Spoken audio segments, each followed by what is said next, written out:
And here we are. So everybody, let's do this. Dance with me. Welcome to Read My Lips Radio, a lively hour of unscripted conversations with savvy creatives. Producer and host, aka That's AkaRadioRed, asks novelists, artists, photographers, designers, comedians, actors, musicians, composers, screenwriters, directors, and technology innovators about their creative passion, inspirational muses, and how they create. Ooh, how those lips can talk. Now, here's akaRadioRed. Thank you very much for the introduction. I'm Radio Red. It's Monday. Where in the world else would I be except here with my wonderful creatives? You all can add that to your business cards. Do people still have business cards? I don't anymore. Just a signature on email. That's right, Rick. You said it. It's February 23rd. Before I introduce my guest, we have a couple of famous birthdays. Anybody here born today? Anybody having a birthday, Rick or Stephanie or Diane? I haven't even introduced you. You're just on a first name basis. Emily Blunt, the actress Emily Blunt, Devil Wears Prada, Young Victoria, 43. Edge of Tomorrow. Oh, yours is tomorrow? Edge of Tomorrow, I said. Edge of Tomorrow. Okay. Niecy Nash is 56 today. Kelly McDonald, I know her from Line of Duty on TV. Wonderful actress. Very serious, 50. Aziz Ansari from Parks and Rec. He was Tom Haverford. And Master of None. He's 43. Today is Banana Bread Day. Dog Biscuit Day. Tootsie Roll Day. Does anybody remember Tootsie Rolls? Play Tennis Day. It's a little cold here, but Diane's in a warm climate. And Curling is Cool Day. Today was the day in 2003 that Norah Jones won all 5 Grammys she was nominated for. And today in 2000, in 1974, Aretha Franklin became the first artist to hold 1 through 10, all 10 top numbers on the Hot 100 when she filled in the gap with Until You Come Back to Me. I killed that one. That's all I wanted to tell you about that. So now let me officially introduce all of you. I have to do that. Now, ready? Here we go. Welcome to the Creativity Show where bold ideas take flight. akaRadioRed on her Scarlett Mic, streaming live and bright. The bounty of creativity sets our theme today right here, where challenge meets passion, fresh visions appear. Stefanie Barnfather, wave hello. Rick Partlow, wave hello. Diann Floyd Boehm, say hello. Join today. Prolific authors, their rich perspectives to convey. Around our virtual table, we'll talk purpose, spark, and drive. Imagination and originality, where storytelling comes alive. Now, here's my gift to each of you. Stephanie is first. From Calgary's skyline to Alberta's wide walk, Stefanie caught the art bug before she could talk. At 2, she was dancing, already in motion. Ballet, her discipline. Books, her devotion. Her first paid stage bow was A Christmas Carol's Light. Then coffee and buns funded dreams taking flight. From Sheridan's halls to Calgary degrees, Stefanie mastered her art with grace and with ease. Teacher, performer, inclusive guide, till the writer within said, Stefanie, let's shift the stride. Now dystopian visions and horror stories take shape. Through Barnfather books, her worlds are bold and escape. I hope That's so good. Thank you. Welcome. Amazing. You're welcome. That's a gift from me and Sylvie. Now, Rick, am I pronouncing it right? Partlow or Partlow? What do you prefer? Partlow. Partlow. Okay, there we go. Partlow, yeah. From Tampa's sun to Brandon's steady ground, Rick's earliest worlds in sci-fi were found. Heinlein's galaxy sparked his youthful mind. Comic books and sketch pads were close behind. History graduate, then infantry commissioned with pride. An army platoon leader in Hawaii's stride. Black belt in Taekwondo, Krav Maga refined, Rick's marathons and triathlons tested body and mind. From Florida's roots to Wyoming's wide sky, with the Tetons and Yellowstones ever nearby. In 88 sci-fi novels strong, his star fields unfurl. Rick builds whole universes, one book at a whirl. Rick, I hope you like that. That's very nice. Thank you. You're very welcome. Okay. He's slightly underwhelmed, but I think he liked it. Okay, there we go. And Diann is next. Diann, go ahead. Embarrassed when people talk about me. Well, I'm sorry. That's just what I do here. So you just get used to it. You'll live with it for another 45 minutes. Diann is here. I haven't seen Diann in a couple of years, and I'm delighted to have you back. And here's Diann's story. Raised in Texas, where stories and song took flight, young Diann found her stage in early school light, with Grandma Ruby and Aunt Pat cheering her along. Dream big, work hard. Those lessons were strong. From music and drama to classrooms bright, Diann earned her degrees with purpose and with might. George Mason's halls to Texas once more, teaching young minds at the kindergarten door. Now picture books bloom from her generous pen, encouraging youngsters' kindness again and again. An award-winning author whose story garden grows, Diann lets imagination rise, so her storytelling glows. Diann, I hope you enjoyed that. I'm crying.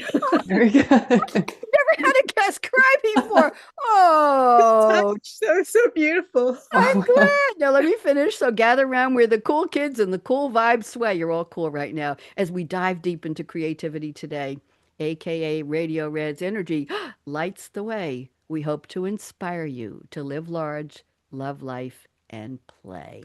So do I get a round of thumbs up from that, kids? What do you think? Thank you. You're very, very welcome. Diann, I wasn't doing those. Oh, don't cry, sweetheart. I wasn't doing those when you were on last time. I thought it would surprise you. So It is. I'm glad. Oh, Diann, oh my God. I cry sometimes. I've never had a guest cry. Let's take the pressure off of you. Stefanie, I'm going to invite you to tell us a little bit more. 12 lines couldn't possibly tell your life story. So take 2 or 3 minutes and tell us a little bit more about who you are and what you do and a little bit about your book. So Stefanie, welcome. I'm putting you on speaker view. I warned you. Let's go. Here we are.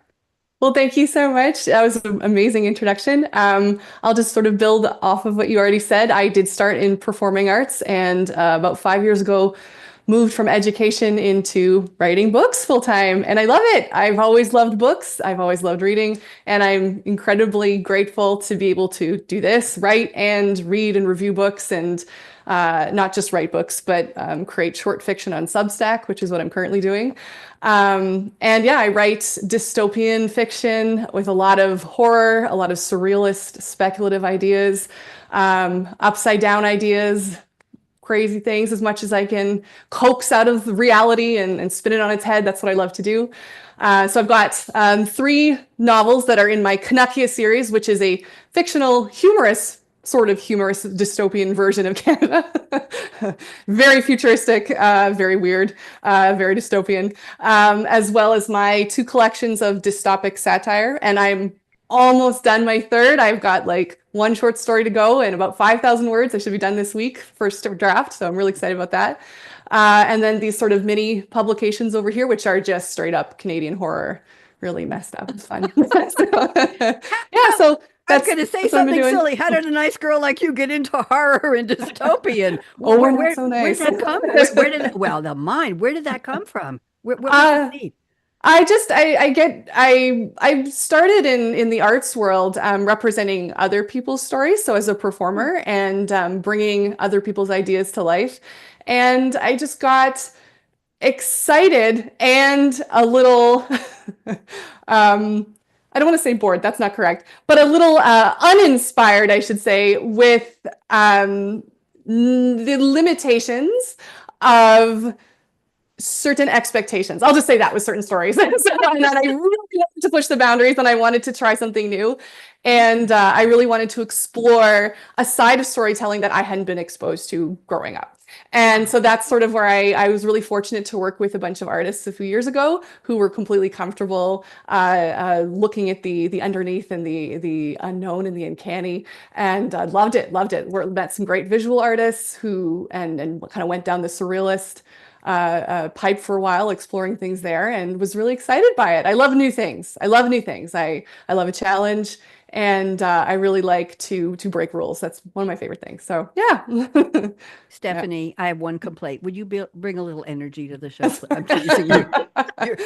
You're off the chart. It's wonderful. It's great. It's great. The excitement, the enthusiasm. People say be authentic today. Well, that's an example of excited. Authentic. I don't know who else you would be, but be authentic. We want you to be. I'm going to find your Substack and follow you. I would like to do that. So send me the information. Thank you. Lovely to meet you. Rick Partlow is with us. Rick, we would love to know a little more about you too. So I'm putting you on speaker view. It's your turn and welcome. Go ahead. Thank you very much. I've always been a science fiction reader since the time I started reading, which is like 3 years old. My dad taught me early, and my dad in comic books.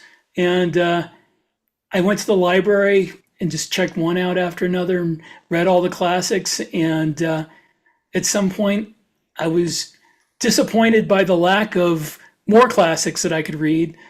So I decided to write them myself. And of course, I was being like 9 or 10 years old. Everything's kind of sucked. But, they say your first million words always suck. So you might as well get them out of the way early. Oh, dear.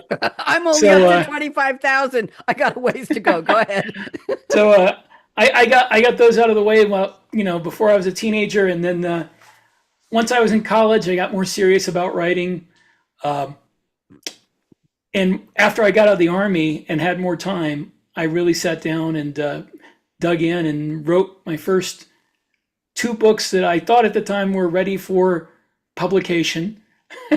And I had a literary agent back in the early 2000s, but we couldn't find a publisher. And eventually I self-published them on Amazon, did really, really well at that. And I eventually found a couple of different publishers, and now I have two different publishers all my books are with, and I am working on my 89th at the moment. Wow. Okay, now They're all science fiction. Do you sleep? Do you breathe? Do you eat? Do you? I do all those things, but I don't have a social life because I'm old and my kids are grown, and I live in northwestern Wyoming. I'm sorry, I had to do that laugh track. I wanted the applause track, but the laugh one came out. There is 89. Do you have a whole room bookcase set up for your books? You can see the bookcase that my books are on in the back of my view there. Okay. That's all the first 3 shelves are mine. My goodness gracious. How many hours a day do you write? Just quickly. That's hard to say because I don't just go straight through. I kind of take my time and have fun and play with my dog and whatever. But I always get like 3,000 words a day written, no matter what else, no matter how late I have to stay up or whatever. If I could write 3,000 words a day, my 29,000 word first novella that's been sitting here for 3 years, it would be a series already. It would be a series already. I gotta get disciplined here. Thank you very much, Rick. It's wonderful to meet you. And what service were you in? You were The Army. And whose Army was it? The U.S. Army. Well, I'm careful because I know a lot of you are Canadian. A lot of people who come to me through Mickey Mickelson are Canadian. So I want to say thank you for your service. Thank you. You're welcome. Okay, there we go. I wanted to get it right. Okay. Well, that was awkward. Okay, Diann, welcome back. Have you stopped crying, dear? Are you okay? Yeah, the mascara's in my eyes. I'm sorry, I keep rubbing. Oh, that's okay. You still look beautiful as always. I'm putting you on speaker view. Why don't you fill us in on, it's been 2 or 3 years since I've spoken to you, but the viewers today might not know you at all. So why don't you fill us in a little more? Welcome back, Diann. Go ahead. Thank you. It's such an honor to be here. Where do I start? Besides writing books, I actually want to share that I lived in the Middle East for 14 years, and that allowed me to travel to 3 countries in Africa and do a lot of humanitarian work. And that inspiration is, and also traveling to countries that sometimes Americans aren't allowed in, but getting permission from the government to go, helps inspire different characters in my books. And so I just wanted to throw that out there because it's kind of interesting. And another fun thing I did that was very challenging for me, but I absolutely had to do it because number one, I can't stand it when it gets below 60 degrees. I'm just freezing. But I went to the Arctic with a group of women, and we raised money for breast cancer, and we traveled all over the Arctic, and every one of us had 12 dogs that we had to take care of, and that was very inspirational. Yes, we had to learn how to take care of the dogs and feed them in the freezing cold. And even though this Texas girl can't stand the cold, I thought it was the most exceptional, exciting, challenging. That was the gasp sound effect. I wanted you to have that one. Wow. I got another one for you. There we go. Okay. How cold did it get? Yeah, I know. 12 dogs. Wow. Yeah. Were these mush dogs for Yes, Arctic yes. travel? It was very exciting. I got every single one of them a Texas scarf, so I could tell my daughter. Well, I didn't know that about you. That's very, very interesting. And how many books have you written by now? I now have hardly any compared to Rick, but Well, we're not comparing. This isn't a contest. I'm very proud to say I have 13 books published. Wonderful. Thank you. Wonderful. You're all what I call prolific. I talk for a living, but I write on the side. I belong to a poetry group from Writer's Digest, and every Wednesday we get a prompt from the moderator. It's a one word or a phrase.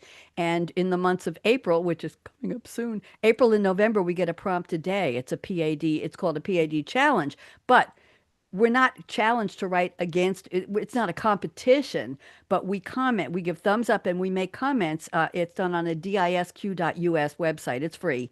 And over the past years, I'm just going to brag on a little bit here. I've been doing this for about 3 years, and I usually write between 3 and 5 poems a day during April's and November's, and 1 or more a day on the rest of the Wednesdays of the year. So I've written about 750 to 900 poems. Does that count for anything, kids? With Yes. 89? Very impressive. Thank you very much.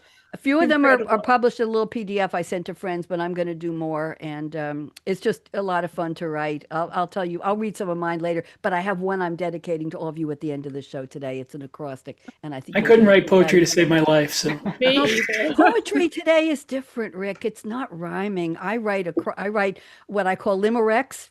I had the limerick of Susie, Woozy, Susie, Doozy, and Timothy, Tommy, and he ran his dad's red Thunderbird into the garage door because Susie was sitting on his lap when they never mind. And so she's Susie Doozy, and he had to find somebody else to date. There's a fan club, and it's just an awful lot of stuff going on. So I did those. I called them limericks because the first line was rhyme A, second rhyme was B, and then a separate rhyme for line 3 and 4. The fifth line's supposed to rhyme with A, but I did a run-on sentence with no punctuation until I got to that rhyme at the last line that rhymed with A.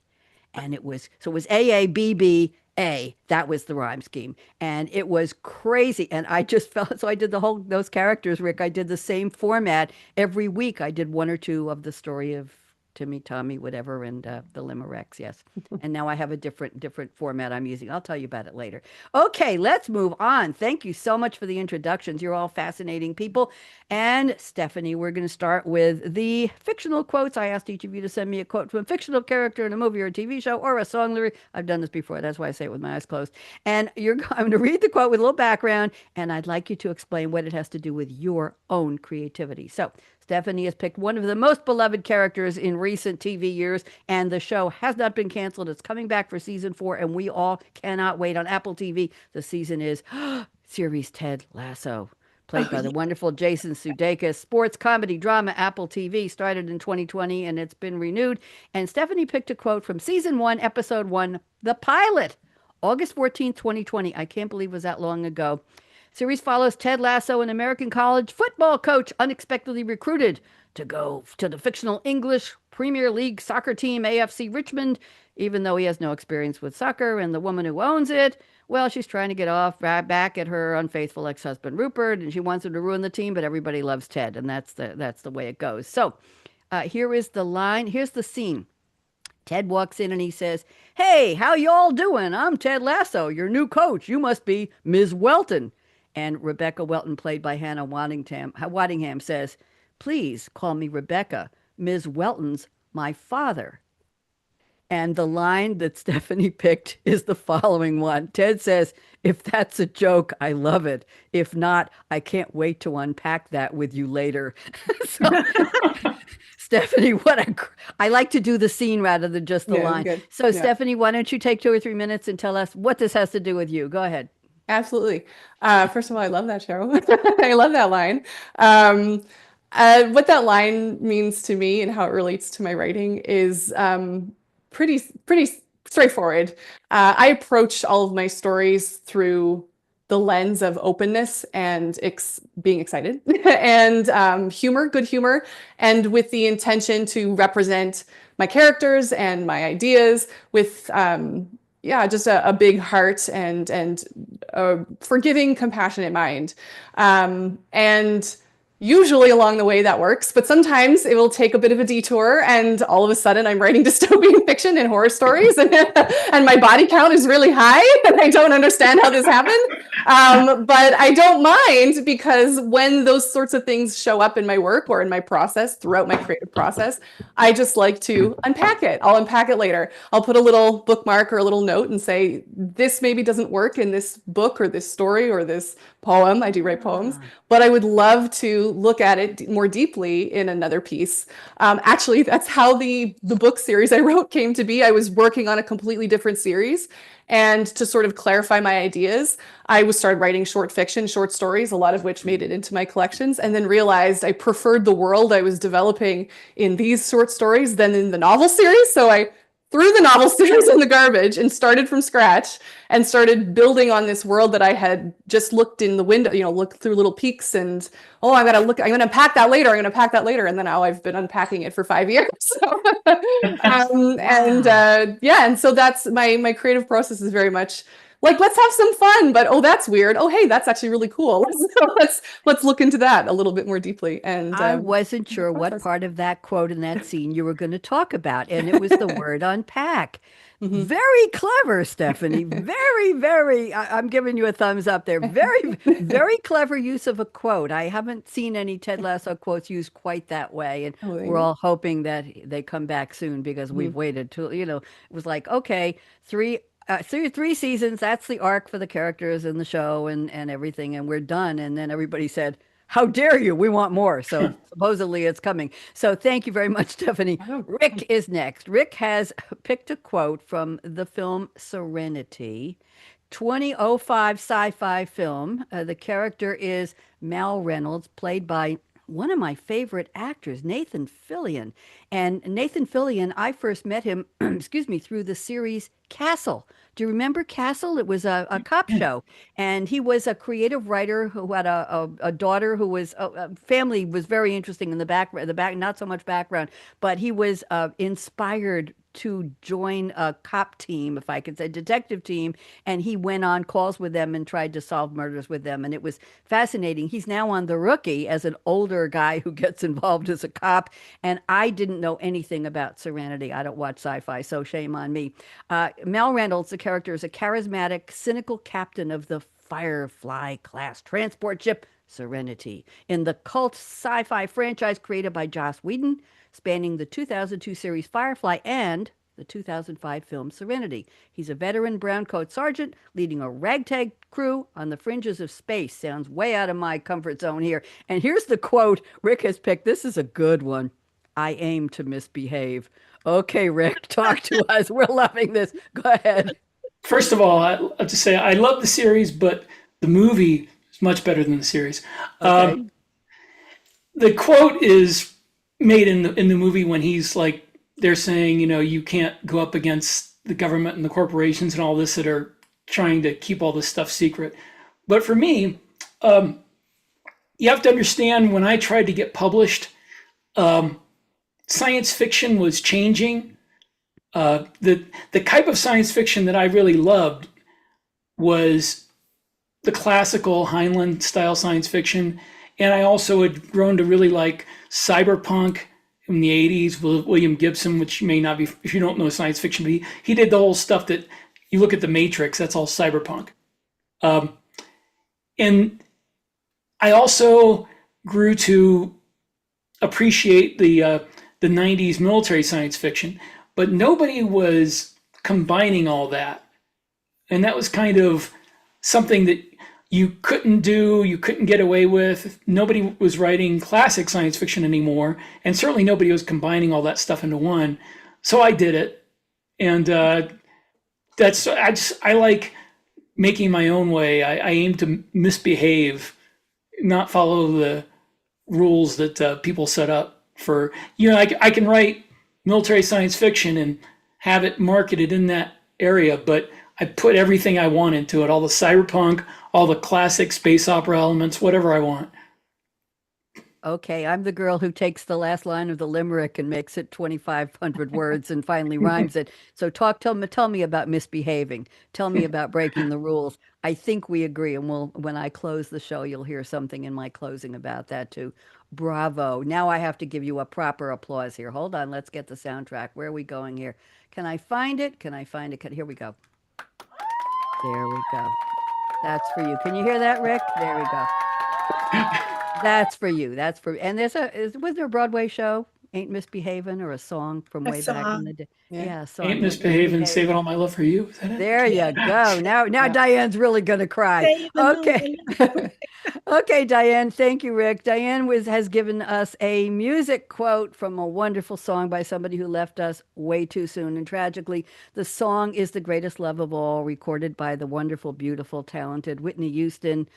This was recorded in 1985 to 86. It's a cover of the original song, Diann, by Michael Masser and Linda Creed. It was recorded by George Benson, who was one of my favorite performers back in the day. Originally, it was the B-side of Whitney Houston's solo debut hit, You Give Good Love, in February 85.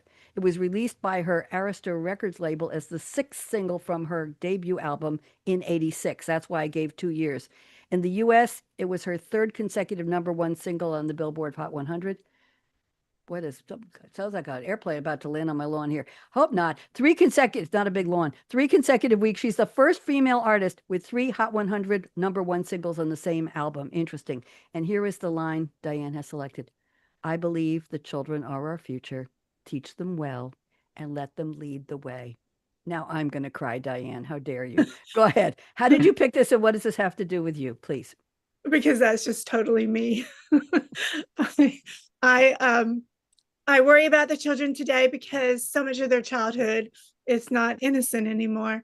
And I really want children to take this tiny moment in time that they have and embrace their imagination and to just love life, go out and chase a butterfly and wiggle your toes into the grass and discover how beautiful life is before, you grow up. And so I just feel like that song, when she sings it, and I wish I could sing it as well as her, but I mean, who can have pipes like Whitney Houston? But it just resonates completely with me. And sometimes I'll put it on when I'm trying to be inspired in writing my books. Lovely. Thank you very much. Thank you all for the quotes. I appreciate that very much. I used to ask people to just send a quote, and I got so many quotes from Gandhi and Maya Angelou and let's see, Shakespeare once in a while, and Thomas Edison and Charles Darwin and Mark Twain was a big one. And after a while, I just see the last name and I could recite the quote. I said, okay, we got to stop this nonsense. So I switched about 5 years ago to only fictional quotes. And I have some guests on my technology show on Wednesdays who fight me. What do you mean? Why can't I quote Mark Twain? Why can't I quote somebody who wrote sci-fi? Why can't I quote Rick Partlow? Why can't I quote Stefanie Barnfather? No, it has to be from a fictional character. There you go. So, well, some people think Shakespeare was a fictional character. So. This is true, but they quote. Never mind. We'll leave that one alone. Okay, so now it's time to go to the creativity statements, and let's turn this into a real round table. And here's what we're going to do. I picked 2 from Stefanie. You don't have to find them. It's not a pop quiz. I'm going to read them. I'm putting 2 together, and I'd like you to talk for a couple minutes. Hold down the enthusiasm a little, Stefanie. All right, sorry. I'm playing with you. It's wonderful. It's just wonderful. Keep it up. Okay. And then I'm going to ask Rick and Diann to react, to respond. If it resonates, if you do something different, don't give me too much of what you send in your creativity statements, but let's start this going around the table. So Stefanie says, statement 2, when I see something that makes me blink twice, I have to take a closer look. Now put that one on the side. And number 4, she says, I email myself a hastily written note when I get an idea at an unconventional time. And I'm assuming there's a blink twice in there somewhere, like a checkout line at the grocery store or in the middle of the night, which might explain why my fiction leans toward the absurd. I love that. That was great. You want to listen? I'm the comedian here, kid. Don't steal me. Okay, don't steal the lines. Stefanie, tell us a little bit about what this. I get this a lot from my authors, from my fiction authors on my shows about inspiration coming from almost anywhere at any time. But tell us a little more about that blink twice. That's what I'm really interested in. Go ahead. Yeah, and I think it just for me means that inspiration can come from anywhere. I'll be walking down the street and look at a tree and go, hold on a minute, that leaf doesn't look right. And I was in Quebec City back in November, and I love nature. We're going for a walk. We're looking at the trees, and they're beautiful and yellow. And I go, well, there's some black spots on them. This is unusual. So my husband, who's a good sport and follows me on my whims, my pursuit of learning and answer seeking, we're looking for the leaves on the ground, and sure enough, they've got these odd little black spots. So we did some research, and it's fine. It's a normal seasonal thing. It's just I've never seen it before. And in my mind, I'm creating a world of, little subcultures on the leaves, and like Dr. Seuss, like the Who's in the snowflakes, they're on the, that's what's happening in my head. And so there's my idea, it's done. There's a short story, there's a book, there's something there. But that, they come from anywhere. I have to email myself things. I have to have my phone handy.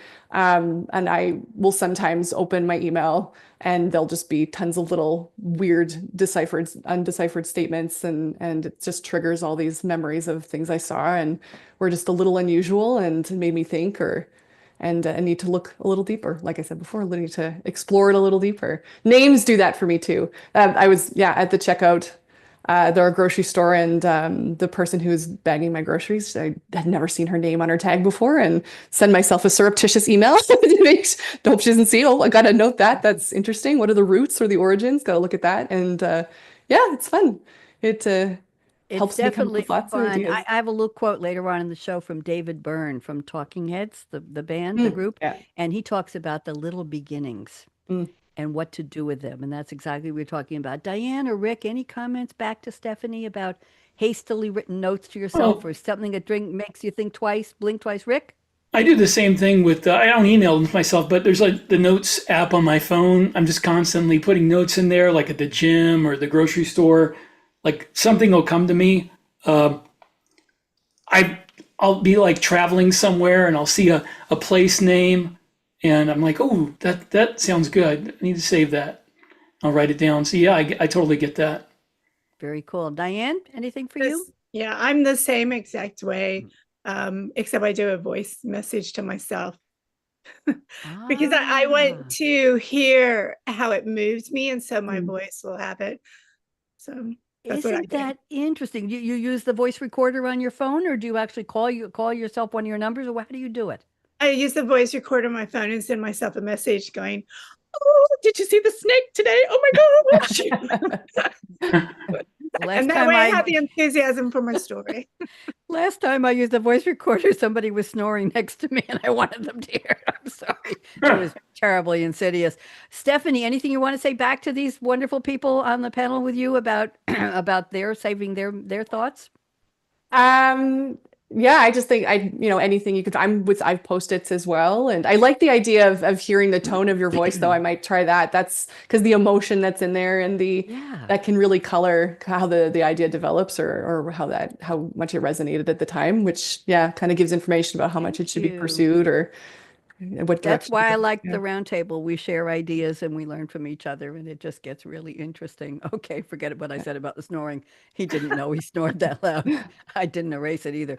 Okay, let's go to Rick. Thank you so much, Stefanie. Excuse me for starting the roundtable. Rick, I'm picking two of we already know about your inspirations, Robert Heinlein and William Gibson, and you write military sci-fi. Okay, but I'm going with your statement 2 and 4, which are different. Number 2, Rick says, I am most creative at night. Let's hold on to that one. And number 4 statement, you say, I watch dash cam videos while I write. Am I getting into territory I don't want to get into here? Go ahead, Rick. Putting you back on speaker view. Talk to me. I need background noise while I write, because if it's too quiet, then I have tinnitus from being in the military, among other things. So I get a little bit of a whine in my ear. So if it's too quiet, the whine takes over. And also, I live somewhere very quiet. I live in Northwest Wyoming in agricultural lands, so it's really quiet here too. So if I don't have something in the background, the quiet kind of takes over, but it can't be anything I have to think about. Like if I'm watching, even if I have like music on with lyrics, I'll start thinking about the lyrics. And I've tried playing like soundtracks from movies, but then I start thinking about the movies. So I put dash cam videos on, and it's just, car wrecks and near misses and stuff. And it's just like in the background, and I can not think about it. And Wait a minute. You're watching car wrecks and you're not thinking about that's background for you? I'm thinking I'm glad I don't live in New York City or Houston, but aside from that, that's what New Yorker here, former lifelong New Yorker. What can I tell you? No, there weren't too many wrecks near my house, but I was on Long Island. Interesting, interesting. Diann, I know you write in the morning, but anything you want to say about Rick writing at night? And then Stefanie will get to you. Go ahead, Diann. So glad you can think and focus at night. my brain doesn't start working until about 10:30 in the morning. So and I start slowing down. It's like 5 o'clock. It's time to start getting ready for bed. Oh my God, Rick, how late do you go if you write at night? How long do you write? Somewhere between 11 and 2, just whatever I get done. I'm usually up till 1. You can always email or text me. Luckily, I don't have to be up early. So there you go. That's good. Stefanie, any thoughts about writing time of day? Yeah, I'm pretty zippy first thing in the morning, like at like 7 a.m., which is early. And then I wake up with ideas and then I get them out. And then I hit a wall and I go wander around, do chores and things. And then I get a second wind around 1 o'clock and do work till about 4. But after 4, I'm a mess. I'm nothing. I'm a slug. I'm a slug in human form. I just go and hold onto the couch and read or watch TV or something, watch a show and take notes maybe. If something comes to my mind, I write it down, but that's it. So I wish I had more time to read. Interesting. When I wanted to write romantic comedy plays about 8 years ago, I was working full time doing something in marketing for a bank in New York City, whatever I was doing. And one night I decided I had no idea how to write a play. So I went online and looked for playwriting 101. What font do you use? What leading do you use? How do you set up a scene? How do you define a character? And I found a document. It was free download, and I put it into a Word document. And the next night I started writing from 1 to 4 in the morning. And in 3 nights I had written my first play. And it just poured out of me. And the characters told me who they were, what they looked like, what they sounded like, what they ate, how they talked, what their backgrounds were, how they were going to relate to each other. And it was like I was just a channel. Wow. It was the strangest thing. And I did 3 more plays like that. But it just came out. It just poured. It was like I was being conscripted, if you will. I think that's a military word, Rick. I was being conscripted to express what these characters wanted to say. And it was a very interesting process. Now that I'm writing my novel, I wrote most of it 2 years ago, and I'm agonizing over how to finish it and whether to finish it. And I'll say, Sunday I'm going to write, and then I'll prefer to vacuum or wash the kitchen floor or something. So it's in those stages, but maybe somebody will encourage. When I'm ready, I'll do it. There you go. Okay, so let's go to, thank you, Rick. That was very interesting. Let's go to Diann. Diann, I have a bunch of stuff I'm going to read from you. I'm going to start with number 1, statement 1, and statement 4. I'm going to combine 2 and 4. So here we go. Diann says, I do my best writing when I stay anchored to my tagline, embrace imagination. And I let it guide every story choice I make as I bring laughter, knowledge, and curiosity to young readers. Now, we're talking about a different readership than Rick and Stefanie, obviously. But I like the mix here on the show because you're all writers and we're all creative. So it works to talk dystopian Canadian children's stories. I'm just saying. See, it's a good round table. And Diann says, I'm most creative early in the morning when the day feels fresh and my dreams are still close, writing in my home office or my story garden. A cozy room filled with children's books from the late 1800s to today. And then Diann says, I often let ideas simmer while I'm gardening, walking, or singing.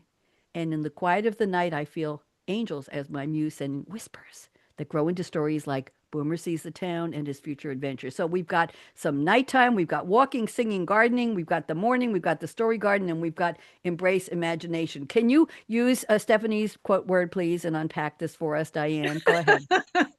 It is a lot to unpack. It's good. It's good. Go. Embrace imagination is powerful to me. And going back to Whitney Houston and the children, it's just everything. I teach when I was a classroom teacher, and now with my grandson, I teach them just to, well, what do you see? Here's a blade of grass. What can we do? Let's talk about this blade of grass. Was a worm on it? And just start building stories and let them discover, oh, I can be and do and see. And hopefully that makes sense to you.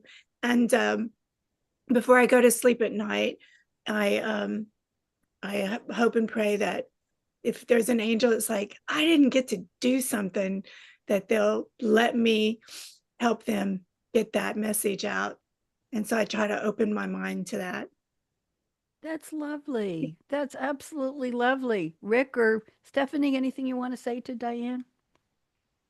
Yeah, I'm actually completely aligned with you with gardening. That's how I get a lot of ideas. Mine are different. My ideas are different. They're more evil and sinister, but but gardening does inspire a lot of interesting ideas and the observations for sure, right? Yeah. That was good. Rick, anything? Do you have a phrase that inspires you, a tagline, anything?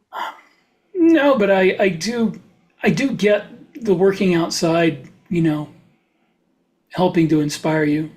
I don't garden, but mowing the lawn, Okay, like a thing where I can shut off everything else and the ideas can just ruminate around in my head. That counts. Absolutely. It's the ruminating. That's the thing, is finding room to ruminate, right? Whether you've got body cams, I'm sorry, whether you've got dash cams on in the background, or whether the birds are singing, or whether the lawnmower is going. Is it a push lawnmower? Is it electric, or is it a riding one, Rick? We want to know. Well, I have a push lawnmower and a riding lawnmower because I have a fenced-in part of my yard, and then I have a really big area that's not. Okay. All right. I was just curious about that. Okay. I have a lawnmower service. Anyway, very interesting. Thank you, Diann. I want to move on to Stefanie. I have a couple more creativity statements from you. We have a little more time and I'd like to touch on these. So Stefanie says, I tell strange stories in weird ways that reveal a lot of common sense. Can you please unpack that for us? Yes. How? Go ahead. One of my favorite ways of writing short stories, not long form fiction, but short stories, is to introduce the oddity up front, right before the action gets really heated, to capture people's imagination so that they're interested in essentially saying, what is this? This is so weird.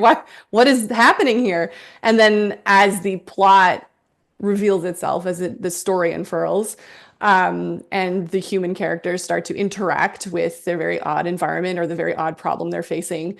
What I like to then hopefully reveal and make clear to readers is that this is actually a very common problem. It might be in an odd environment or a place you've never heard of or seen, or with monsters or creatures that couldn't exist. But the problems that the humans are facing and the challenges they're attempting to overcome in a very real way are pretty relatable. Sometimes that's not the case at all. Sometimes they're just being attacked by sentient roots who want to eat them, and that's it. And I just let that happen. But a lot of times I try to invent odd things, very surreal. And hopefully beneath that or through that, readers can say, "Oh, I actually totally get this. This hits in a very different way. This came at me from a different direction, but I understand. I get it." And it's an interesting backwards way into really, things we all know. Yeah. Let's see, Rick or Diann, does that resonate with either one of you? Rick? I kind of do, in many ways, because of what I write. I do a little bit of the opposite of Stefanie. She takes and introduces the surreal into the everyday, but I write stuff that takes place on other worlds, so I have to introduce the everyday into the surreal. So I make things that you probably wouldn't relate to, like other planets and starships, relatable to people who live, here and work every day. in our world. Yeah. Diann, what about you with the children's books, introducing a problem or something to catch, an anomaly to catch their attention? How do you work with that process? Yes, I do. And I totally relate to what she's saying. I approach it from a child's point of view because you need to enter their world. Mm-hmm. But I try to use bunnies and different characters mostly. So within that animation of the children's mind, they can see that, oh, I really need to be nice, or maybe I'll go out and sing a song and that'll bring a smile to someone's face. So, or explore a town like the bunny Boomer does. That's sweet. I'm recalling when I used to do stand-up comedy. I had a troupe. I won't tell you the name of it right now, but did some downtown clubs in Manhattan and Borders bookstores and public libraries with my community. We had to keep it very clean, obviously.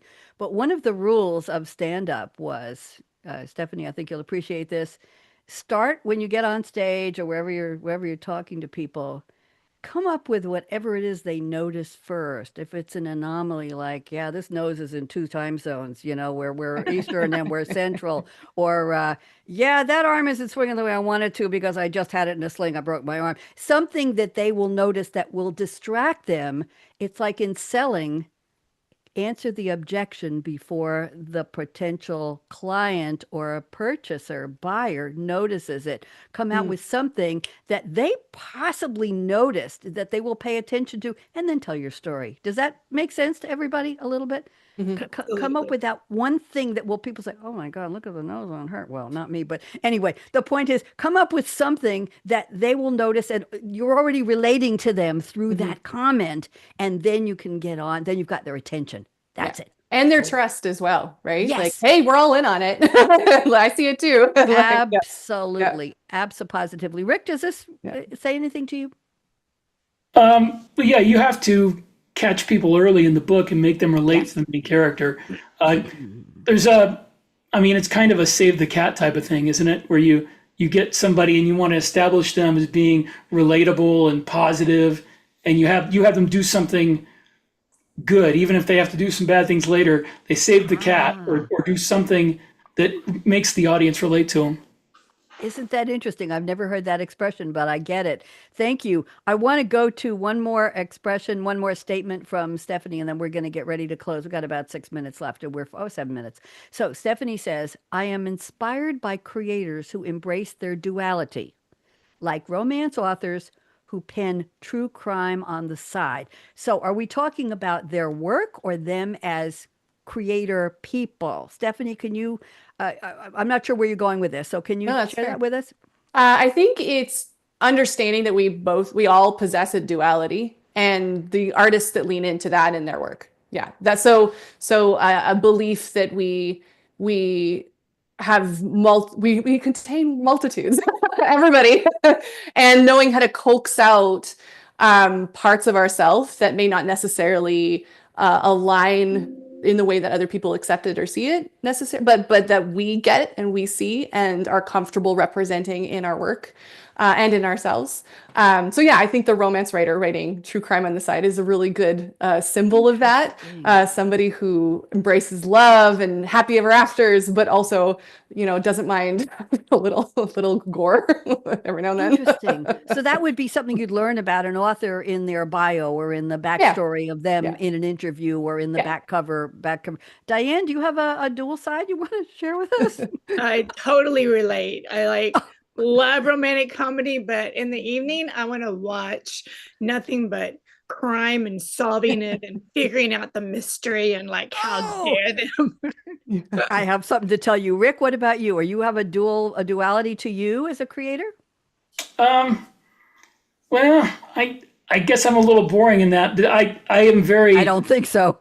I'm very into the fantastic adventures, things that are out there, and really that's what I like watching. I'm not really into grittier, down to earth stuff as much in my entertainment, and I'm not interested really in writing a thriller or something grounded in reality. It just doesn't appeal to me.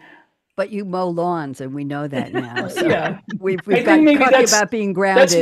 That's my connection to reality. I do wildlife photography as a hobby. Why did you say so? There you go. Very real. That's your duality. Yeah. That's it.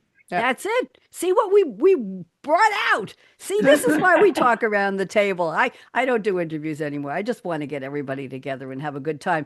I have some quotes to read to you. We got a couple minutes left, and I think these will resonate with you. And then I have a little poem I want to read. But Lucy Maud Montgomery, who wrote Anne of Green Gables, she was a 1908. This is a 1908 novel. She's a Canadian author, and this is from chapter 19 of the book. Interesting. The title of the chapter is A Concert, a Catastrophe, and a Confession. Don't you just love that title, Stefanie? The quote is, something just flashes into your mind. So exciting, and you must out with it. If you stop to think it over, you'll spoil it all. Interesting. Those are those little wisps. Here's a quote from Rapunzel, voiced by Mandy Moore. Tangled, 2010 3D computer animated musical adventure fantasy comedy film. Let's just throw all the genres together. And the quote is, venture outside your comfort zone. The rewards are worth it. And I think originally you weren't in this comfort zone, Stefanie or Rick. Maybe Diann was, but I don't think you all started out growing up saying, I'm going to write this kind of stuff. And there you are. I'm just guessing. Rolling Stones, 1969. You can't always get what you want, but if you try, sometimes you'll get what you need. We all know that one.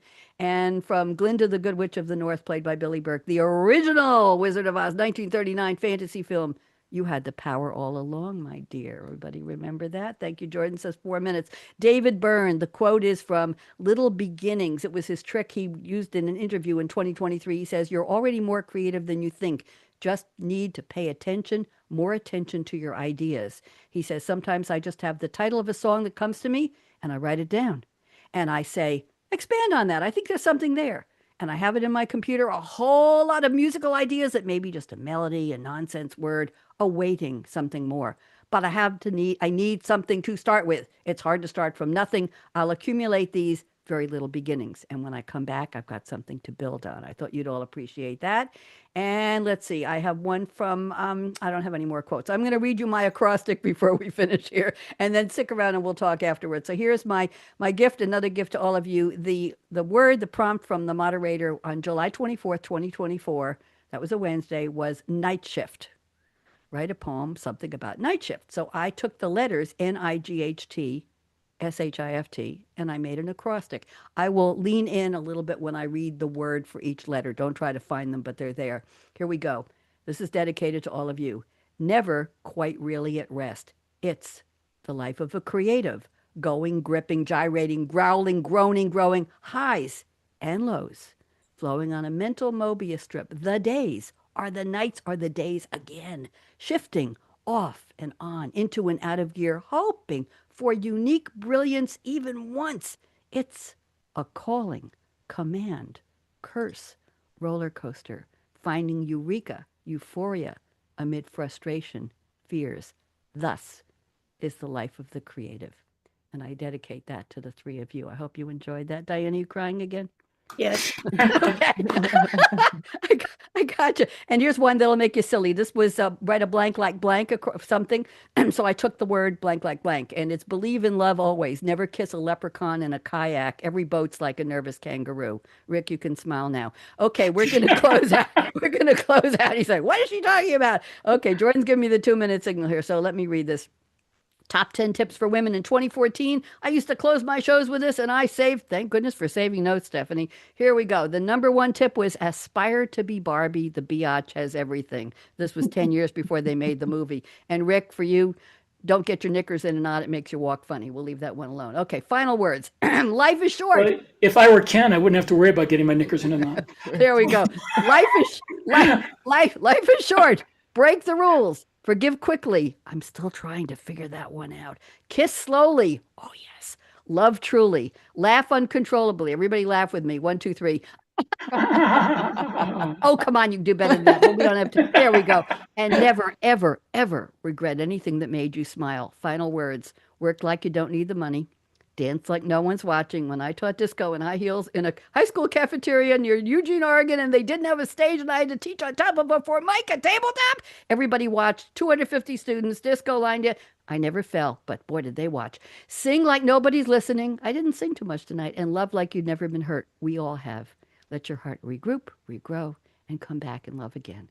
Money talks. Now I'm going to cry, Diane. Money talks. Chocolate sings. La. And last but not least, I stole this line from somebody years ago, and I still keep it at the end of my show. Thank you for turning me on. I'm Radio Red. Let's go out with the music from my brand new show. If I can find it here. Hold on. Here we go. Okay, good. Okay. This is my new daily show called Say What Good News. Every morning. Weekday mornings. 4 minutes. LinkedIn, Facebook, and YouTube. And you're all my good news today. Dance with me. Make mine decaf. In my cup. Scrolling. Oh, look at Diane go. Same old drama. Same old crap. That's what we need. Turn it up. Let those bad vibes fade. Hit play. Say what? Good news. Let's lift that mood. Come on, everybody, with your books, your creativity, your love of life, your love of writing. Feel that smiling coming through. Wave goodbye.